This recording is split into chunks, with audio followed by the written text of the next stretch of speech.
Mais il y aura aussi un assemblage avec des sources d'énergie moins, qui requièrent moins d'investissement, ou alors qui utilisent plus facilement les qualités agroécologiques, si je peux m'exprimer ainsi, des différentes régions du Cameroun. Par exemple, le Grand Nord est une zone fortement ensoleillée.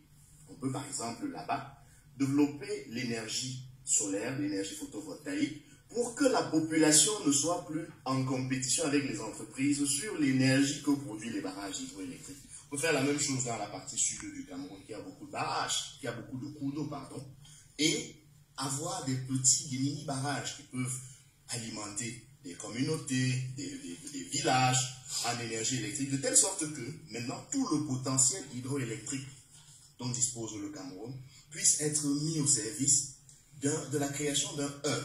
Parce que le terme que le projet de société du MRC a utilisé, c'est un hub. Nous sommes au carrefour de l'Afrique de l'Ouest et de l'Afrique centrale. Une zone carrefour, si vous me permettez la répétition, qui nous positionne comme un acteur qui peut devenir stratégique dans la fourniture de l'énergie pour les pays voisins. Et c'est un potentiel que le Cameroun aujourd'hui n'exploite pas vraiment. On peut produire de l'énergie de telle sorte, on peut faire de l'énergie la première source d'exportation, on peut faire de l'énergie source de rentrée de devises, parce qu'on en a le potentiel.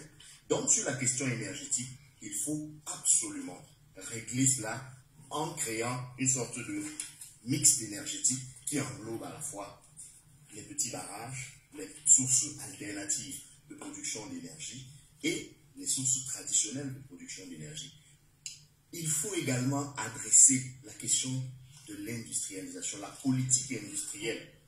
Et quand je l'ai dit à l'entame de mon propos tout à l'heure, lorsqu'il était question de donner les grandes lignes du programme économique, nous avons dit que nous serons pour un État stratège. Ça sous-entend que même en matière de politique industrielle, nous aurons une politique industrielle stratégique. Il n'est pas nécessaire d'investir nécessairement dans tous les secteurs imaginables, possibles et imaginables. Non, l'État, évidemment, ne peut pas tout faire. L'État, évidemment, ne fera pas tout. On n'est plus à l'époque de l'État-providence, bien entendu. Et là, je suis d'accord avec vous, M. Emmanuel Combe. Sauf que la Chine qu'on admire aujourd'hui... C'est pas l'État-providence. Excusez-moi, la Chine qu'on admire aujourd'hui a quand même excellé dans la stratégie. C'est-à-dire qu'elle a décidé à un moment donné que je serai champion dans tel domaine. Par exemple, la manufacture. Par exemple, les technologies. On peut donc, grâce à un fonds souverain qui sera financé par les revenus de nos matières premières, de nos ressources naturelles, booster l'investissement dans les secteurs stratégiques, ou en tout cas qui auront été décidés stratégiques du point de vue de la gouvernance de la Renaissance. Et ces secteurs stratégiques-là feront l'investissement de l'État, ou alors seront aménagés de telle sorte que le privé puisse y investir. Les infrastructures, nous comptons les réaliser avec des techniques éprouvées de partenariat public-privé, lorsque cela est possible. Mais vraiment, il faut qu'on arrête de faire croire aux Camerounais que parler des questions d'économie, c'est nécessairement faire de l'alchimie. Non.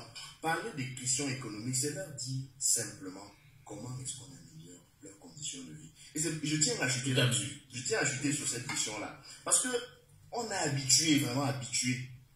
Et je suis heureux de remarquer qu'aujourd'hui, contrairement à avant, lorsque les communicants du régime parlent aux populations camerounaises, elles n'ont plus besoin d'être contredites pour que ces populations ne les croient plus. Donc ce serait bien beau de venir sur un plateau de télévision ou dans un meeting dire ci ou cela, mais on sait dans l'opinion que c'est de la pour emprunter à quelqu'un de la poudre de permanent. Prof, je veux que vous avez suivi avec beaucoup